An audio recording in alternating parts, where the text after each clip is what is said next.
Welcome to Silent Queen's Reckoning. I'm so glad you could join us today.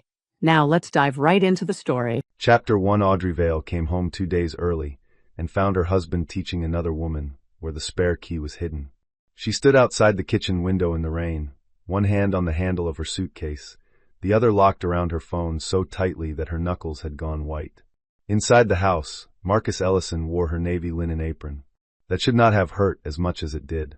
It was only fabric, a little faded at the pocket, a smear of flour near the hem from a Sunday when Audrey had tried to bake bread and failed so badly Marcus had laughed until he cried. Back then, the apron had meant ordinary happiness. Now it hung across his chest while he cooked for a woman sitting in Audrey's chair. The woman was young, blonde, and carefully relaxed, the way some people become careless only after 3 mirrors approve it. She wore a pale satin dress under a borrowed cardigan. Audrey recognized the cardigan. She recognized the table. She recognized the bottle of wine.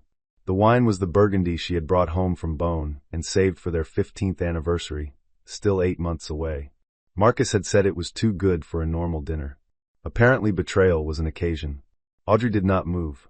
Rain slid down the back of her coat and gathered cold beneath her collar. Her flight from Milan had landed at dawn after her final panel was cancelled. She had imagined walking in quietly making coffee, surprising Marcus before he left for his office. She had bought him a leather notebook at the airport because he once said he missed writing ideas by hand. The notebook sat in her suitcase now, useless and expensive. Marcus leaned toward the woman and said something Audrey could not hear through the glass. The woman laughed. Her laugh was high and intimate, the kind of sound that had already decided it belonged in the room. Then she turned her head, and the pendant light struck her ears. Audrey stopped breathing. Emerald drops. Her emerald drops. The earrings had belonged to her mother. Audrey had searched for them for 3 weeks. Marcus had helped. He had checked drawers, coat pockets, the safe, and then gently suggested she was exhausted from work and probably misplaced them during travel. Now they swung against another woman's neck. Marcus reached into his pocket. For 1 second, Audrey thought it would be a ring. She felt the thought pass through her like a small blade, sharp and humiliating. It was not a ring. It was worse. A key. Plain brass. Newly cut. Attached to a silver ring. The woman pressed both hands to her mouth, delighted. Marcus placed the key in her palm. She kissed it. Then she stood, caught the tie of Audrey's apron, and pulled him down to kiss him. Marcus kissed her back without hesitation. That was when Audrey began recording. 42 seconds. The apron. The chair. The wine. The earrings. The key. The kiss. She recorded until the woman rested her forehead against Marcus's and whispered something that made him close his eyes as if grateful to be understood. Audrey lowered the phone before either of them looked toward the window. For a moment she wanted to walk in. She imagined the door opening. Their faces. The gasp. The dramatic satisfaction of smashing the moment with the truth. But Audrey was an architect. She had spent 20 years learning that structures fail when people remove the wrong beam too quickly. So she did not open the door. She walked backward down the stone path she had designed herself, past the rain-dark lavender, past the low garden wall, past the front steps of the house Marcus liked to call ours at parties though his name had never been on the deed. At the curb, a black cab slowed. The driver rolled down his window. "Need a ride, ma'am?" Audrey looked back once. Warm gold light filled the kitchen. Marcus touched the woman's cheek as if she were something precious. The woman slipped the key into her small white purse. Audrey opened the cab door. "Yes," she said. "I do." Chapter 2. Audrey did not go to a hotel. She went to Elise Marlowe.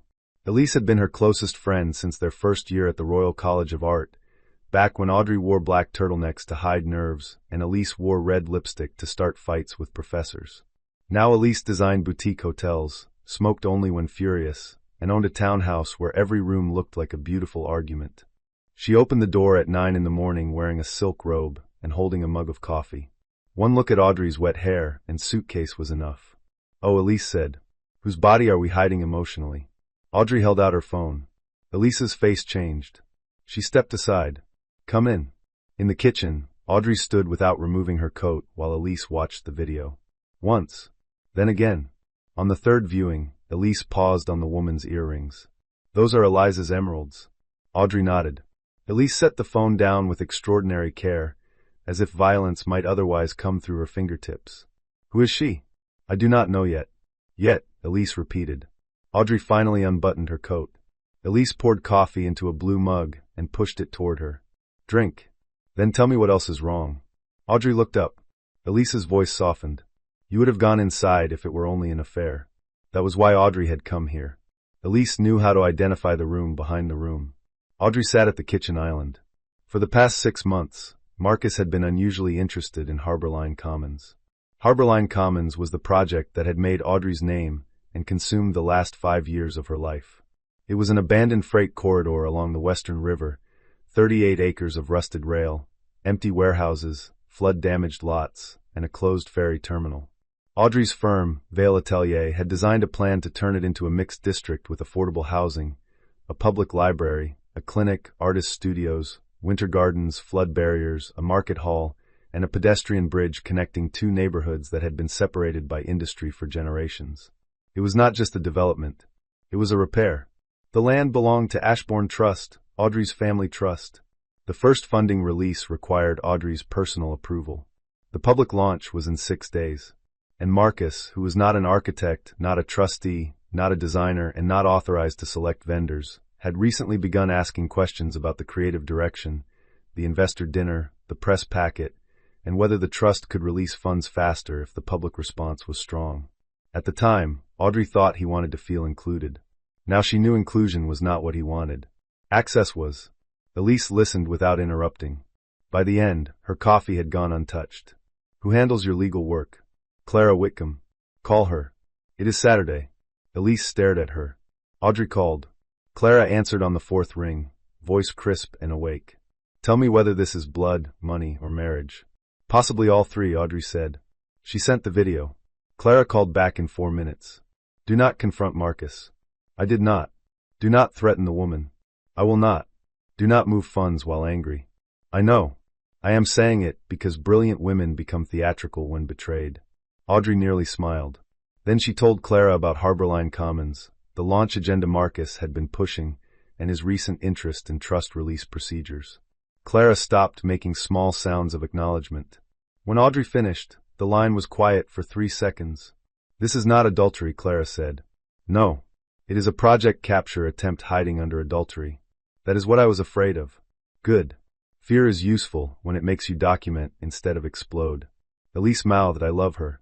Clara continued. I need every email, every vendor draft, every calendar invitation, every message where he discusses the launch or trust funds. Call Nina at your office. Tell her to preserve records before he realizes you know. Nina Frost was Vale Atelier's finance director. She had the emotional range of a locked safe and the instincts of a forensic accountant. Audrey called her next. Nina answered by saying, I wondered when you would call about Marcus. Audrey went still. What did you find? An unauthorized vendor draft. Routed through his assistant. New creative partner for Harborline. Ridiculous fee. Ridiculous language. Send it. 30 seconds later, Audrey opened the file. Sable Room Creative. Founder, Livia St. James. Scope, emotional positioning, lifestyle identity, investor warmth, residential desirability, launch narrative. Proposed fee, $890,000. Attached was a revised launch program. Opening remarks, Audrey Vale. Capital Vision, Marcus Ellison. Creative Future, Livia St. James. Trust Release Acknowledgement, Audrey Vale. Audrey read the last line twice. Trust Release Acknowledgement. There it was. The key to the real door.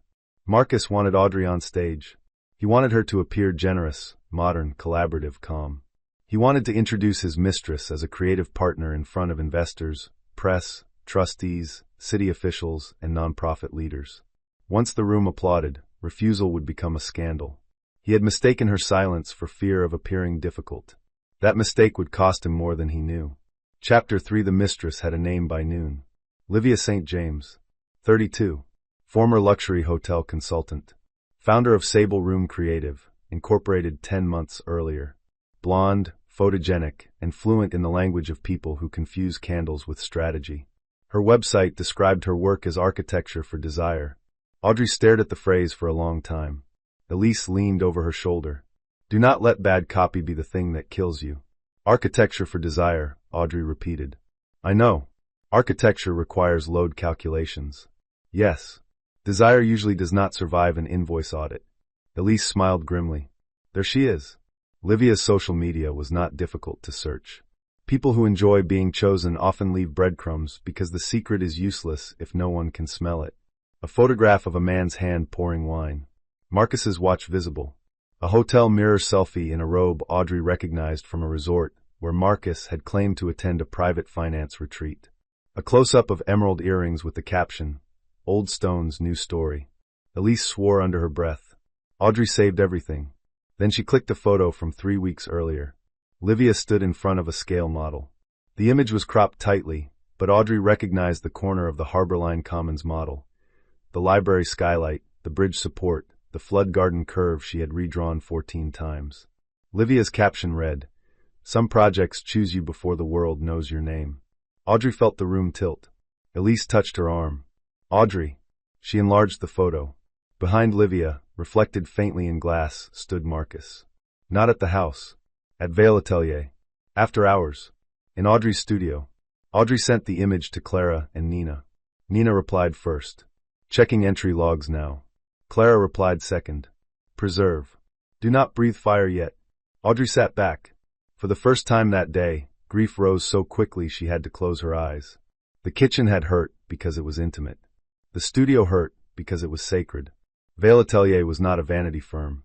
It had started in one rented room over a bakery, with Audrey drawing library renovations on a door laid across 2 filing cabinets, because she could not afford a proper drafting table. Marcus came later, charming and useful at opening nights, proud to be near her work when it made other people admire him.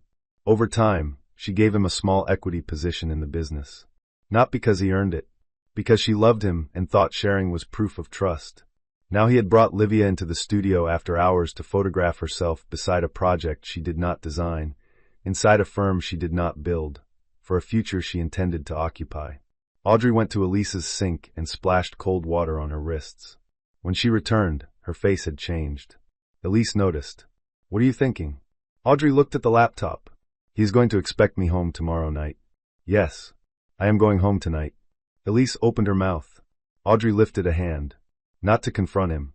To perform ignorance. Elise slowly closed her mouth. "Clara will have the records. Nina will lock down access. I need him comfortable enough to walk into the launch with her." "That is cold." "No," Audrey said. "Cold is giving another woman my mother's earrings and calling it a new story." At 6 that evening, Audrey returned to her house through the front door. Marcus was in the hall. He had changed clothes. The kitchen smelled of lemon cleaner. The apron was gone. The wine bottle was gone. The extra place setting had vanished. He looked so relieved to see her that, for a second, Audrey understood why betrayal fooled people. Relief could imitate love if you wanted it badly enough. "Audrey," he said, "you're early." Last panel was cancelled. He crossed the hall and kissed her cheek. His mouth was warm.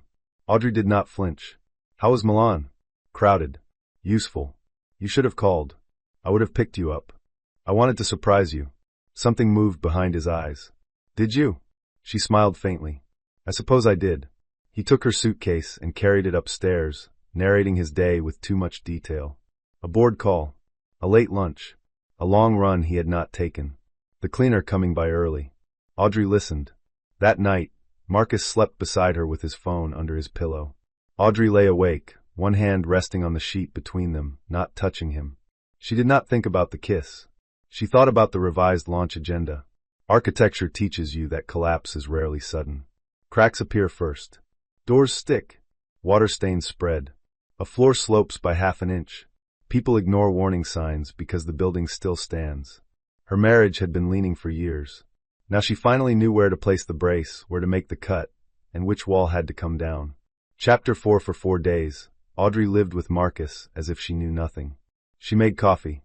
She answered his questions. She kissed his cheek when he left for the office. She sat across from him at dinner and watched him build a false room around them plank by plank. He was tender in small bursts. That was the worst part. He brought her tea while she worked. He asked if Milan exhausted her. He put his hand on her shoulder as he passed behind her chair. Each gesture arrived carrying a hidden invoice. On Tuesday morning, he mentioned Livia. He did it over toast. The casualness was so rehearsed, Audrey nearly admired the craft. "There is someone I think you should meet before the launch," he said. Audrey spread marmalade on her toast. "Someone?" "A creative consultant." Livia St. James. She has an interesting eye. For what? Atmosphere. Positioning. Emotional language. Audrey looked up. Harborline already has language. It has your language. And? Marcus smiled. You are brilliant, AUD. No one disputes that. But sometimes brilliance can feel severe to people who do not know how to enter it. There it was. The old wound he liked to press with clean hands. Severe. Difficult. Intimidating. Words used for women whose standards inconvenience men. Audrey set down her knife. The project is not a hotel lounge. Of course not. It is public infrastructure. Yes, and public infrastructure still needs desire. She looked at him. He looked away first. His phone lit up on the table. Livia. He flipped it over. Too late. Audrey sipped her coffee. Investor? She asked. Marcus smiled thinly. Potential one. Later that day, Nina sent the internal access logs. Marcus had used his spouse and shareholder credentials to enter Vale Atelier after hours 7 times in the previous 2 months. Livia's face appeared on visitor footage 3 times. On one night, they entered the project archive room at 10:42 p.m. and left at 12:13 a.m. Nina wrote, I have restricted his access to non-critical areas, but left enough visible permissions that he will not notice yet. Audrey replied, perfect. Clara sent a second packet. Payment trail. Hotel suite. Jewelry purchase. Car service. Consulting meals. Designer clothing charged through a shell vendor whose invoices were passed to Marcus's office as launch hospitality. Total, $418,600 connected directly or indirectly to Harborline adjacent accounts. Audrey printed every page. Paper mattered. Screens made people argue. Paper sat on tables like a fact with weight. On Wednesday evening, Marcus came home with a bottle of champagne. Pre-launch nerves, he said. Thought we could celebrate. Audrey looked at the label. Not from their cellar. Good. She accepted a glass but did not drink. Marcus stood by the window, looking out over the garden. You know, he said, after Harborline lands, everything changes. For whom? For us. Audrey watched his reflection in the glass. He smiled at the future he thought he had arranged. We could be more than a design office. We could be a movement. Development, lifestyle, hospitality, branded living. You have always thought too small about your own work. Small, Audrey repeated. You know what I mean. You care about benches and clinics and library entrances. That is noble. But there is another level. Luxury. Aspiration, he corrected. She thought of Livia sitting in her chair, wearing her mother's earrings. Aspiration was one word for wanting what another woman built. Audrey placed her untouched champagne on the table. Marcus, she said, why did you marry me? He turned, surprised by the softness of the question. Because I loved you. Loved? Love, he corrected quickly. I love you. What did you love? He laughed uneasily. What kind of question is that? An old one. He studied her, searching for danger. She gave him none. You were unlike anyone I knew, he said at last. Focused. Elegant. So certain about what mattered. Being near you made the world feel designed instead of random. For 1 second, grief touched her. That answer might even have been true. Then he added, but sometimes it is exhausting living inside another person's certainty. There it was again. The complaint of a man who loved the shelter until he resented the roof. Audrey nodded. Thank you for telling me. He smiled, relieved, not realizing he had just handed her another structural note. Chapter 5 The Harborline Commons launch took place inside the old ferry terminal. Audrey had fought to hold it there. The investors wanted a hotel ballroom. Marcus wanted a private club with better lighting. Livia, according to the leaked draft, had suggested a velvet-draped warehouse and immersive scent moment. Audrey chose the ferry terminal because it told the truth. The roof still bore patched steel. The brick walls were cleaned, but not disguised. Old departure boards hung above the eastern entrance. Beyond the tall temporary glass, the river moved dark under a cold spring sky. At the center of the hall stood the Harborline model under museum lights. Tiny trees. Tiny roof gardens. Tiny ramps leading to a library atrium. A clinic beside the market hall. Residential buildings angled to protect winter sun. A pedestrian bridge arcing over the old rail trench like a question finally answered. By 7, the terminal had filled with trustees, investors, city officials, neighborhood leaders, journalists, engineers, architects, and the kind of people who could smell both money and scandal from across a room. Audrey wore a white suit with clean lines and no jewelry except a narrow gold watch. Elise looked her over and said, You look like due process with cheekbones.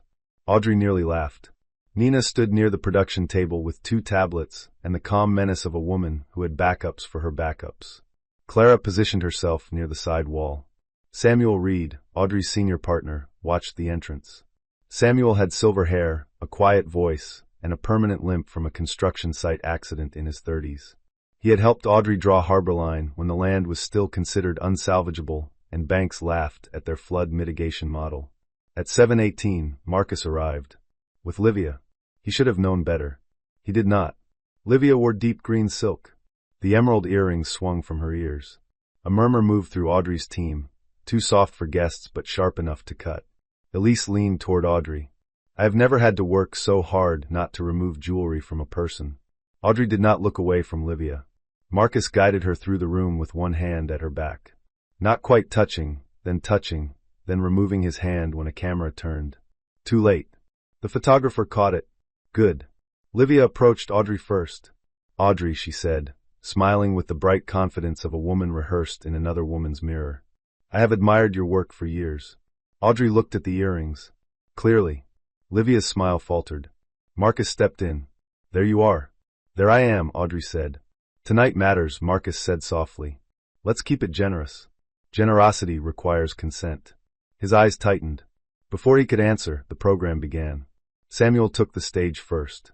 He spoke about site repair, flood resilience, and why public space must be designed before profit is calculated. Nina followed with the funding structure. A councilwoman spoke about housing commitments. A neighborhood organizer named Denise Alvarez spoke about growing up beside a fenced-off river she was not allowed to reach. The room listened. Then Marcus walked to the microphone.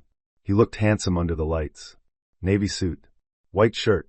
No tie. Carefully casual authority. Thank you, he began. Harborline Commons is more than architecture. It is a new emotional identity for our city. Elise whispered, I need a drink and a lawyer. Audrey kept her eyes on Marcus. He praised the team. He praised the trust. He praised the public partners. Then his voice warmed. But great visions must evolve. They need new language, new intimacy, new ways to help people imagine not only where they live, but who they become when they live there. Tonight, I am proud to introduce someone whose creative voice will help Harborline speak to the future. Livia stepped forward. Marcus smiled at her. Livia St. James. Audrey moved before Livia reached the stage. She climbed the 3 steps and crossed to Marcus. The room quieted. Marcus's smile stayed in place, but his eyes changed. Audrey took the microphone from his hand. Thank you, Marcus, she said. Since we are introducing new voices, we should also introduce the documents that brought them here. Chapter 6. The screen behind Audrey changed. The riverfront rendering disappeared. A contract draft appeared in its place. Sable Room Creative. Proposed fee, $890,000. Emotional positioning. Lifestyle identity. Investor warmth. Launch narrative. Residential desirability. For a second, no one moved. Then the room began to understand that this was not part of the program. Marcus took 1 step toward her. Audrey. She did not look at him. This draft contract was routed through Marcus Ellison's office without authorization from Vale Atelier's Executive Committee, Ashbourne Trust, or the Harborline Governance Board. An investor at table 2 leaned forward. A journalist lifted a recorder. Livia looked from the screen to Marcus. You said this was approved, she whispered. The microphone caught every word. Marcus did not answer her. Audrey clicked the remote. A second slide appeared. Sable Room Creative Incorporation date. 10 months earlier. Related expenses. Hotel suite. Private travel. Car service. Luxury wardrobe. Jewelry purchase. Consulting meals. Total routed through Harborline adjacent vendor channels. $418,600. Livia's fingers rose involuntarily to the emerald earrings. Half the room saw it. Elise murmured from the front row, that is the first honest gesture she has made all night. Marcus moved closer. This is wildly inappropriate. Audrey turned to him. You brought your mistress to my project. I brought the paperwork. The sentence moved through the terminal like a physical thing. Someone gasped. Someone else said, oh my God. Clara stepped onto the stage, charcoal suit immaculate, expression calm. My name is Clara Whitcomb. I represent Audrey Vale, Vale Atelier, and Ashbourne Trust. Formal notices have been prepared. No trust funds will be released under any vendor structure involving Sable Room Creative. All Harborline adjacent accounts connected to Mr. Ellison's office are under audit. Marcus's face had gone pale under the lights. Audrey clicked again. A still image appeared. Marcus in Audrey's kitchen, wearing her apron. Livia in Audrey's chair. The emerald earrings visible. The brass key in Livia's hand. The kiss. The room held its breath. Audrey faced the audience. This is not a presentation about my marriage. My marriage does not deserve this many witnesses. This is a presentation about attempted vendor capture, unauthorized financial routing, conflict of interest, and pressure around a trust release tied to a public development. Marcus leaned toward the microphone. Audrey, stop. She looked at him. My house. My studio. My mother's earrings. My project. My trust. At what point, Marcus, were you planning to ask before handing pieces of my life to someone else? Livia's eyes filled with panic. Audrey had expected satisfaction. Instead, she felt something colder and more useful. Distance. Marcus tried to recover by turning to the room. Everyone can see this as a personal matter being weaponized because my wife is emotional. A shift passed across the audience. Not agreement. Warning. Audrey smiled faintly. Careful, Marcus. Emotional women often keep excellent records. She clicked again. An email appeared. From Marcus Ellison to Livia St. James. Subject, launch timing. Once Audrey hears applause, she will not refuse the release. She hates looking rigid in public. Make the transition feel inevitable. I will handle the old guard. The room went cold. Samuel Reed stood slowly from the front row. For the record, he said, the old guard is awake. A nervous laugh broke and died. Caroline Ashbourne, chair of the trust committee, rose next. She was 76, white-haired, and had the terrifying grace of a woman who could end a multi-million-dollar deal without raising her voice. Ashbourne Trust confirms Ms. Vale's sole authority over the first funding release. Any claim that Mr. Ellison may approve, influence, or condition that release is false. A city official asked, does Harborline continue? Audrey answered without hesitation. Yes. The land is secure. The permits are active. The funding remains available under proper governance. Tonight is not a collapse. She looked at Marcus. It is a correction. Chapter 7. Livia made the mistake of speaking. That was predictable. People who build themselves out of performance usually reach for performance when the floor shifts. This is humiliating, Livia said, voice trembling just enough to sound rehearsed. You are using a professional event to punish a private relationship. Audrey turned toward her. A private relationship does not invoice a public redevelopment project. Livia opened her mouth. No words came. Marcus took the microphone from the stand. This is a hostile ambush. Audrey is under enormous pressure. Anyone who knows her knows she has become increasingly controlling around Harborline. Nina spoke from the production table, not into a microphone but clearly enough. The woman who designed it controlling it is not suspicious. Several people turned. Marcus's jaw tightened. Clara lifted a document. For clarity, Mr. Ellison's access to Harborline files has been suspended pending audit. Vale Atelier's board will meet tomorrow morning regarding his equity position under the conduct clause. Marcus stared at Audrey. You cannot freeze me out of a firm I helped build. Audrey looked at him for a long moment. You helped choose the reception desk after we won the first library commission. The line landed with brutal neatness. Elise did not even try to hide her laugh. Audrey continued. You were given a minority stake because I mistook intimacy for alignment.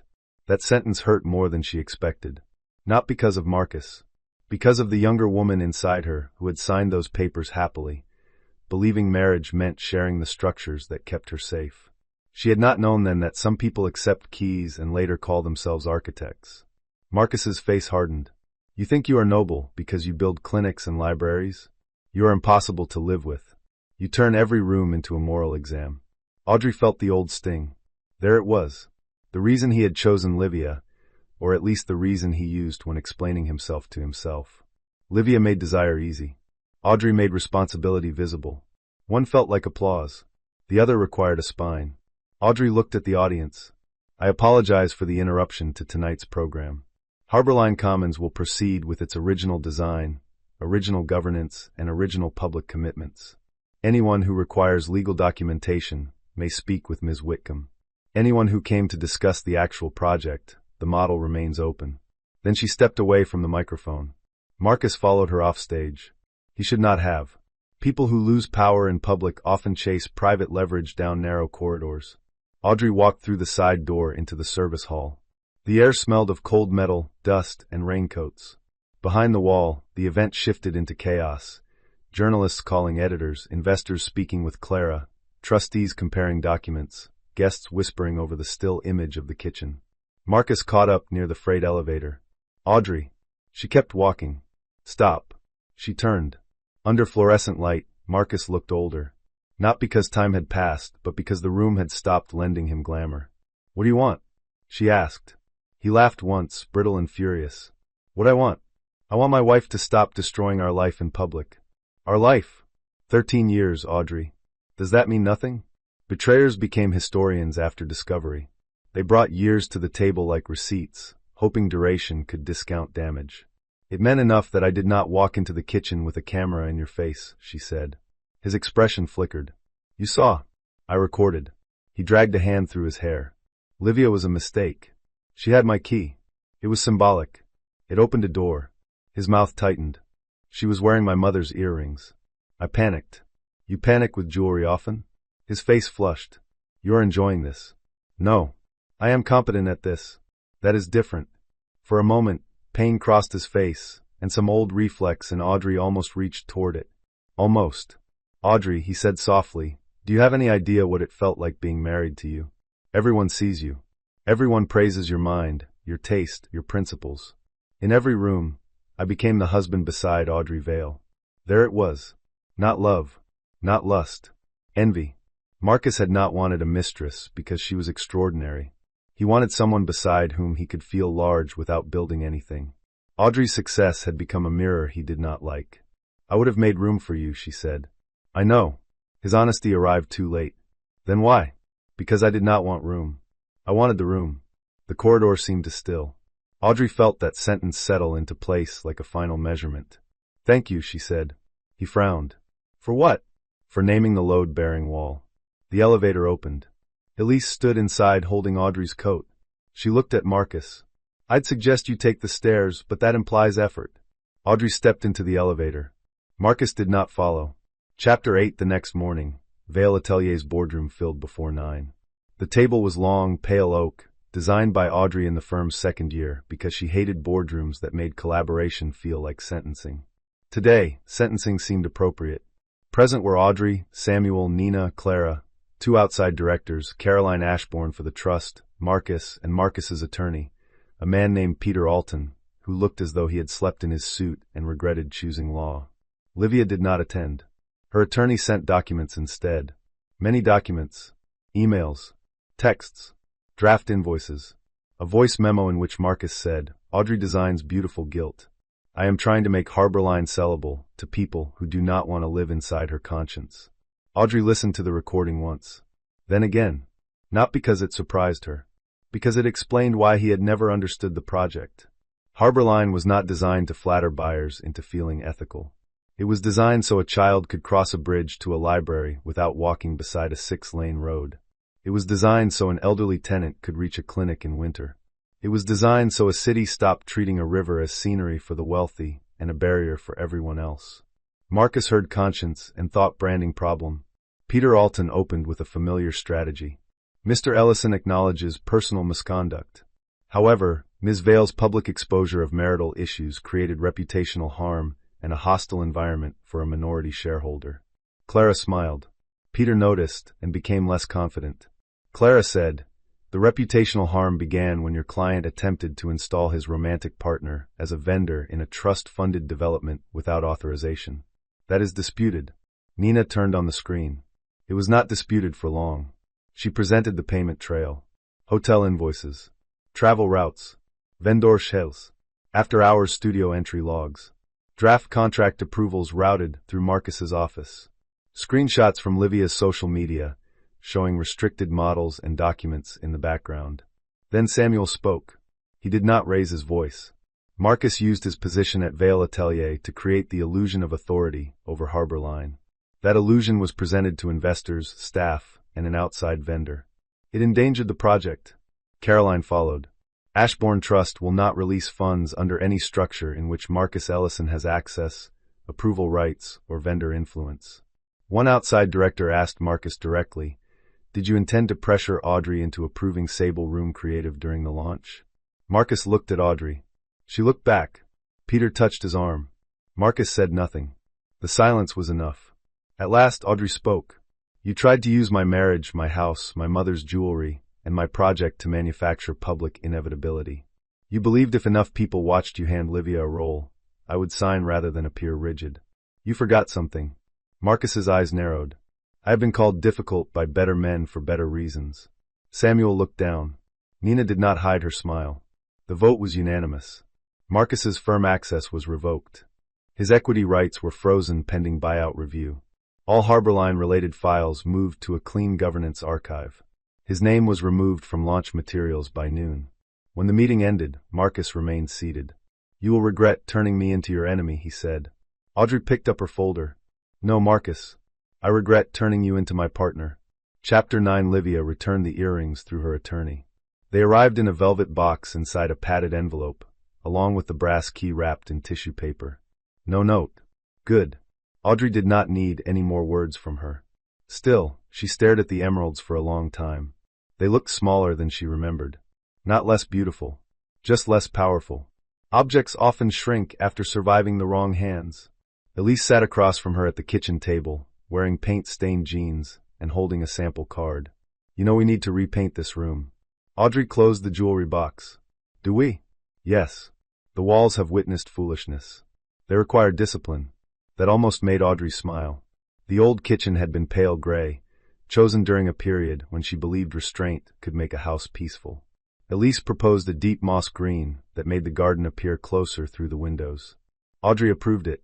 The apron went into the trash. The anniversary wine glasses were boxed for donation.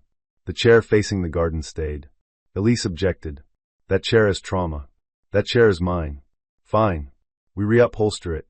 Audrey agreed. Changing the room did not erase betrayal. Paint could not disinfect memory. But space mattered. A room could hold fear too long if no one taught it another color. The divorce moved quickly after discovery began. Not because Marcus became noble. Because he became afraid. The house belonged to Audrey. Purchased before marriage through Ashbourne Trust. Renovated with her money. Maintained by her accounts. Marcus had contributed opinions about drawer pulls and later called it our place when donors admired the garden. He initially demanded a settlement large enough to repair his pride. Clara sent the kitchen video, studio entry logs, vendor files, trust documents, and Livia's attorney packet. His demands became smaller. Then smaller. At mediation, Marcus wore a gray suit and the expression of a man trying to appear wounded without seeming guilty. Audrey sat beside Clara with a folder closed in front of her. The mediator, a retired judge named Helen March, reviewed the preliminary terms. Buyout of minority equity at adjusted valuation pending misconduct review. No claim against Ashbourne Trust assets. No claim against the residents. No contact with Harborline staff except through counsel. Mutual non-disparagement limited by truthful legal disclosure. Marcus looked at Audrey. "So this is it?" Audrey met his eyes. "Yes. 13 years. And you say yes like signing for a package." For a moment, the room went quiet. Audrey felt the old pull of guilt. Then she remembered the key in Livia's palm. 13 years did not keep you from giving another woman access to my home. Marcus looked away first.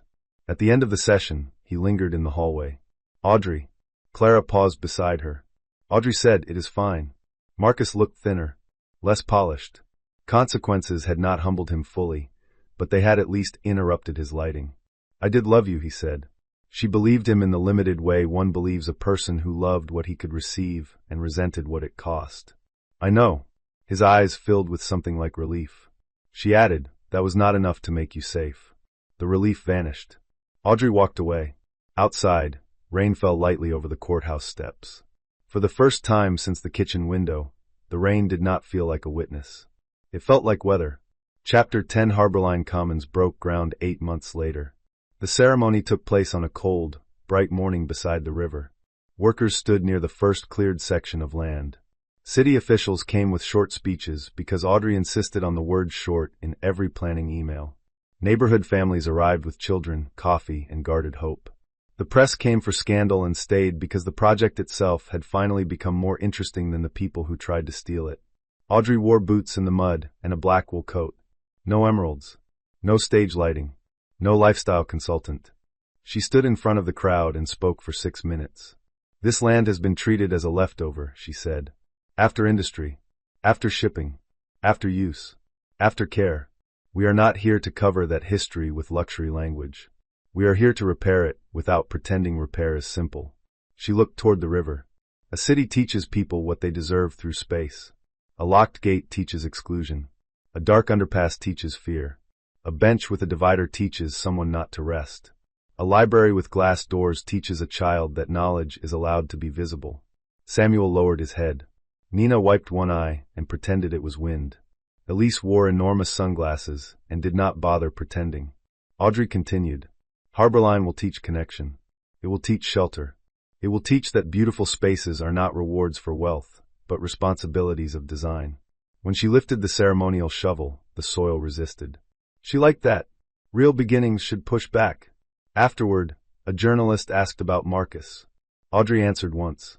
Mr. Ellison is not connected to Harborline Commons. Another asked whether Livia St. James had reached out. Audrey's expression cooled. This project is not a society column. That line ended the questions. The first building to rise was not the luxury residential tower. It was the library. Investors argued. Of course they did. Residential units would sell faster. Retail leases would generate earlier revenue. The library could wait, they said, not unkindly, but with the impatience of people trained to confuse delay with prudence. Audrey brought models, financial projections, press analysis, grant schedules, trust obligations, and one large aerial map showing the distance between the nearest public library and the 2 neighborhoods Harborline would connect. Then she said, if the first completed building is private, the whole district introduces itself incorrectly. The room went quiet. Samuel added, she is right. Nina added, the numbers also agree with her, which is always convenient. The library went first. Competence had its own form of persuasion. During construction, Audrey spent more time on site than anyone expected. She checked stair widths. She argued about tile texture. She stood in the half-built atrium during a storm to hear how rain sounded against the temporary roof. She moved a reading room window by 18 inches because morning light hit the wrong part of the floor. One contractor told Samuel she was intense. Samuel replied, yes, that is why the building will not leak. Audrey heard about it later and laughed for the first time in days. At home, the green kitchen slowly became hers again. At first she avoided the window after dark. Then she stood there deliberately each night, tea in hand, looking out at the garden until the memory lost its teeth. The reupholstered chair returned from Elise's workshop in a deep blue fabric. Audrey placed it facing the garden and sat there the same evening with soup, bread, and a stack of drawings. No hidden phone. No false voice upstairs. No perfume on towels. Quiet entered the house awkwardly at first, like a guest unsure whether it had been invited. Then it settled. By winter, Audrey no longer listened for Marcus's car. By spring, she forgot the sound of his keys in the door. That felt like betrayal of a different kind. Then it felt like mercy. Chapter 11. 1 year after the night in the rain, Audrey walked through the unfinished Harborline Library alone. The building was not beautiful, yet in the way donors understood beauty. The walls were framed. The concrete floor held chalk marks. Plastic sheeting moved softly in the draft. Dust floated in shafts of morning light beneath the unfinished skylight. To Audrey, it was already magnificent. Buildings were most honest before finishes. Before paint and signage, before polished stone, before people used words like iconic and transformative. At this stage, a building revealed its bones. Audrey stood in the central atrium and looked up. The skylight opening was exactly where she had drawn it 5 years earlier. Morning sun fell in a clean rectangle on the floor, touching the future spot where children would sit during story hour. For a moment, she saw herself outside the kitchen window again. Suitcase beside her ankle. Rain in her hair. Phone in her hand. Watching Marcus give away a key to a house he had never truly owned. She wanted to go back and tell that woman something. Not that she would win. Winning was too small. She wanted to tell her that betrayal does not only break a life. Sometimes it reveals the engineering. What had been carrying too much? What had never been anchored? What looked elegant but could not bear weight? What needed to be removed before the whole structure failed? Footsteps sounded behind her. Audrey turned. Samuel entered first, followed by Nina, Elise, Clara, and half the design team. Elise carried a small wooden box. Audrey looked suspicious immediately. "What is this?" Elise said, "A harmless gathering, which means you should worry." Nina took the box and opened it. Inside lay a brass key. Audrey went still. Elise saw her face and said quickly, "Good key."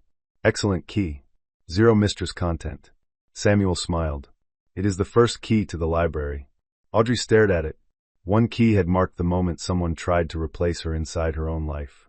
This one opened a public room. She took it carefully. It was heavier than it looked. Her throat tightened. No tears came at first. Then one did. Elise looked away with exaggerated dignity. Audrey laughed, and the sound moved upward through the unfinished atrium, light and unfamiliar. Clara said, "For the record, I approve of this key." Nina added, "I have already logged it properly." "Of course you have," Audrey said. They stood together in the dust and light, not as an audience to her pain, but as witnesses to the fact that something useful had been built after it. That afternoon, Audrey returned to the house. The garden was wet from rain.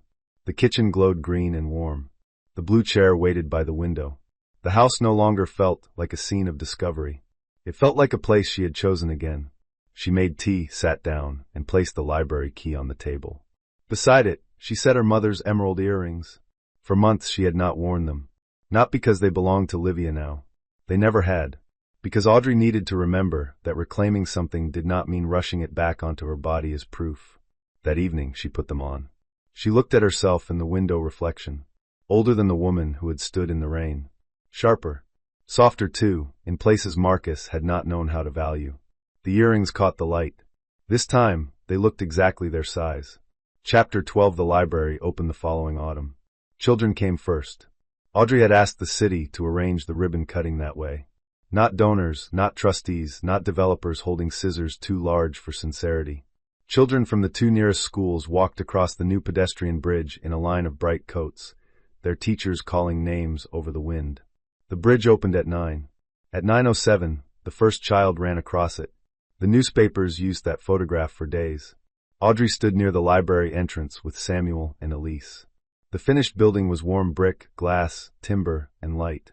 Its doors faced the bridge and the market square.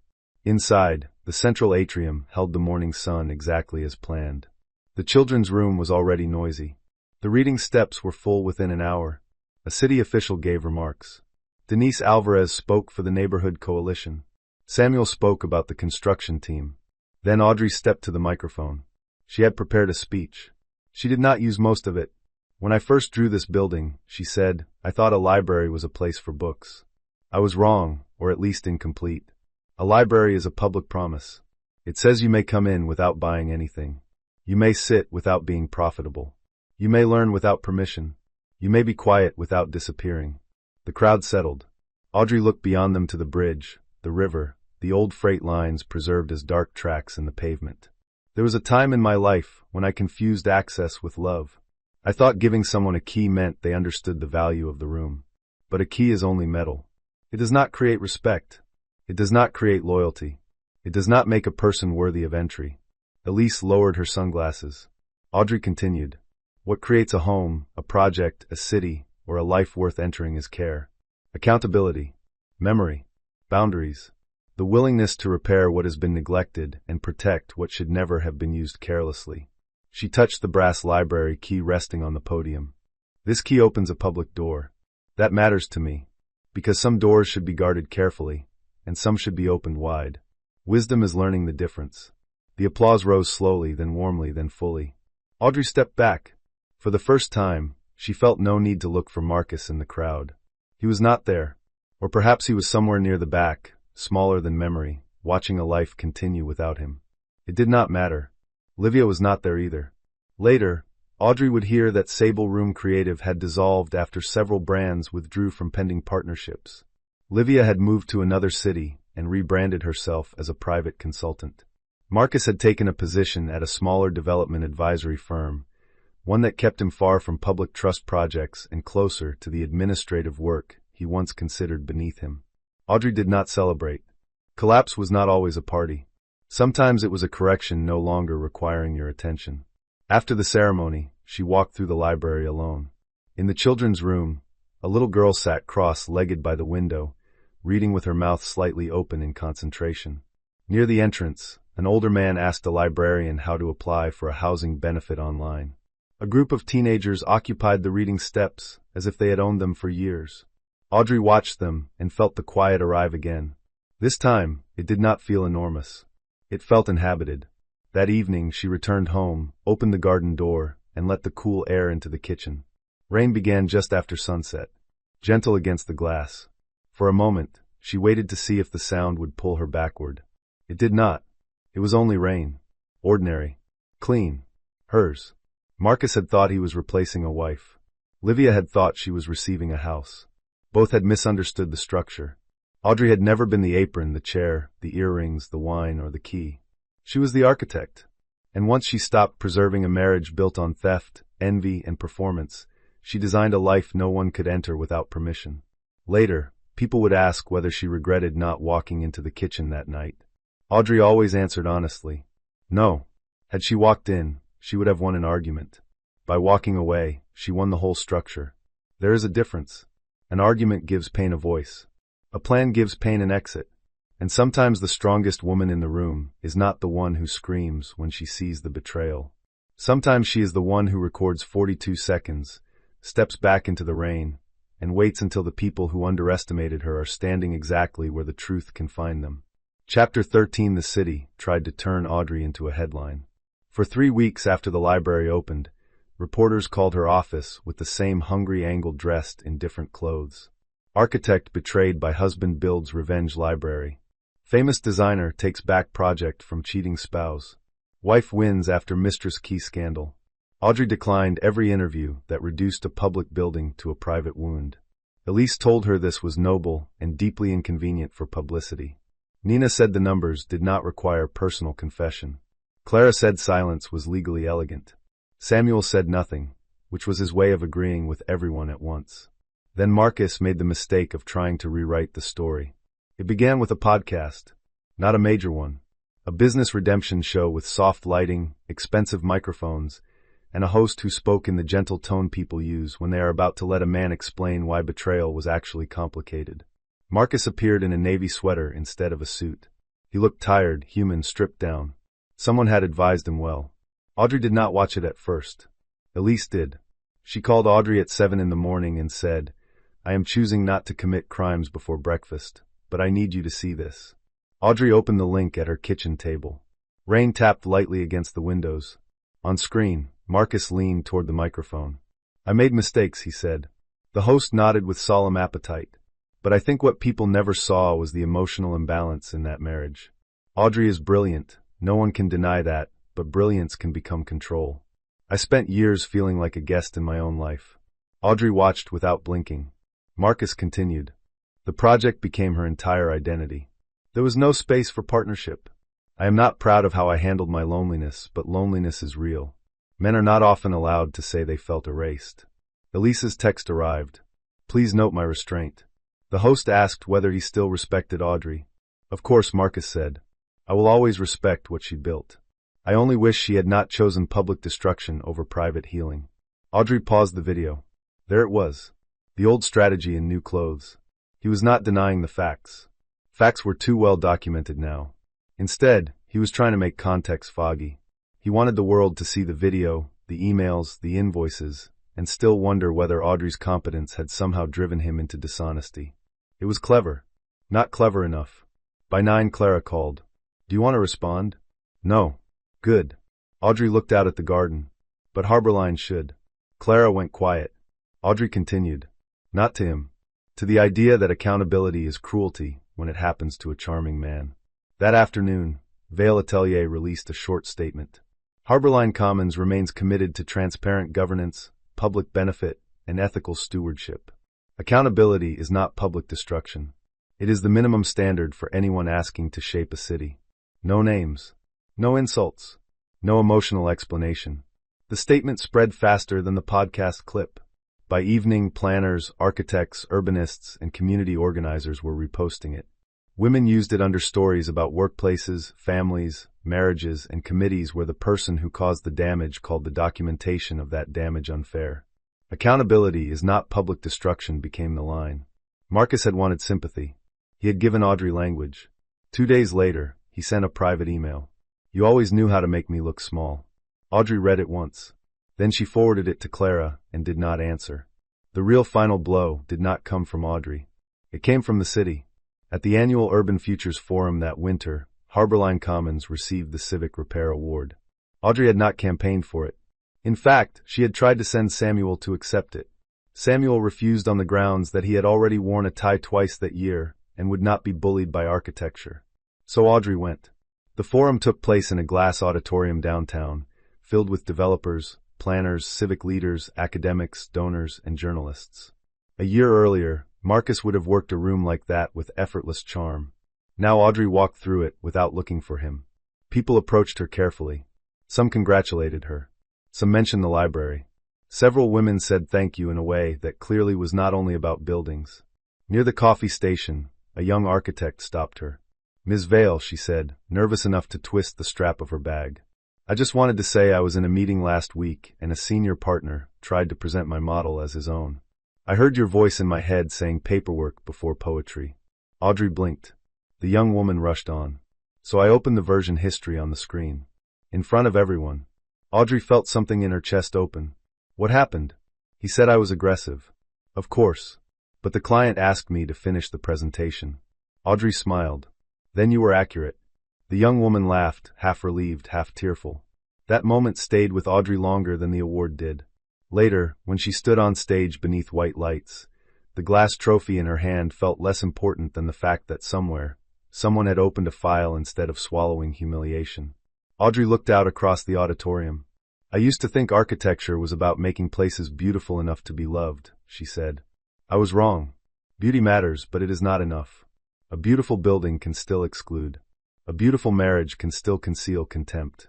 A beautiful story can still hide stolen labor. The room became still. She continued. What matters is structure. Who holds access? Who signs the documents? Who gets named? Who gets protected? Who is asked to stay quiet so someone else's version of the room can remain comfortable? She paused. Harborline Commons taught me that repair is not gentle work. It requires excavation. It requires removing contaminated soil. It requires telling the truth about what happened on the land before anyone pours a new foundation. Elise, seated near the front, lowered her head. Nina stared at the stage with shining eyes. Samuel looked sternly at a point above Audrey's shoulder, which meant he was trying not to cry. Audrey's voice softened. That is true of cities. It is also true of lives. Applause began before she finished. She waited, then lifted one hand. So if you're standing inside a life where someone keeps calling the cracks character, please look again. If someone tells you the door they opened without permission is proof you are unloving for changing the lock, please change it anyway. If someone uses your work, your home, your patience, or your silence as material for their own ambition, remember this. You are allowed to inspect the foundation. The applause rose again, this time fuller. Audrey stepped back from the microphone. She did not feel triumphant. She felt aligned. There was a difference. Triumph still faced the people who hurt you. Alignment faced forward. That night, after the forum, Audrey returned home and placed the Civic Repair Award on the kitchen table beside the library key. It looked strange there. Too formal for the room. Too shiny beside the teapot. She laughed to herself, carried it to the pantry, and set it on a shelf behind the flower. Elise would scold her later. Audrey did not care. The object was not the victory. The victory was the green kitchen no longer holding its breath. The victory was the public library full on a rainy Tuesday. The victory was the young architect opening the version history in front of a client. The victory was Audrey's own hand reaching for the window latch at night without remembering Marcus's face behind the glass. Spring came slowly. Harborline's clinic opened next. Then the market hall. Then the first affordable apartments, with balconies angled toward the river and laundry rooms bright enough that no one had to fold sheets under fluorescent gloom. Audrey attended every opening. Not always on stage. Sometimes she stood at the back, watching people enter spaces that had once existed only in drawings. One afternoon, she saw a little boy press both palms against the library glass and shout to his mother that the sun was inside. Audrey carried that sentence with her for days. The sun was inside. After everything, that was what remained. Not Marcus. Not Livia. Not the podcast. Not the kitchen window. Light, entering through a structure that held. On the second anniversary of the night she came home early, Audrey did not mark the date intentionally. She only realized it near midnight while washing a mug at the sink. Rain was falling again, soft and steady. She looked through the window. The garden was dark. The path glistened. The lavender bent under the weather and rose again when the wind passed. Audrey dried the mug and turned off the light. There was no speech this time. No lesson arranged neatly for an audience. No sharp line worthy of being shared. There was only the quiet fact of her own life continuing. And perhaps that was the deepest revenge of all. Not destruction. Continuation. Not proving she was irreplaceable to the man who tried to replace her. Becoming unavailable to anyone who needed her diminished in order to feel whole. Subscribe for more stories about betrayal, quiet strength, and the moment a woman finally takes back the life she built.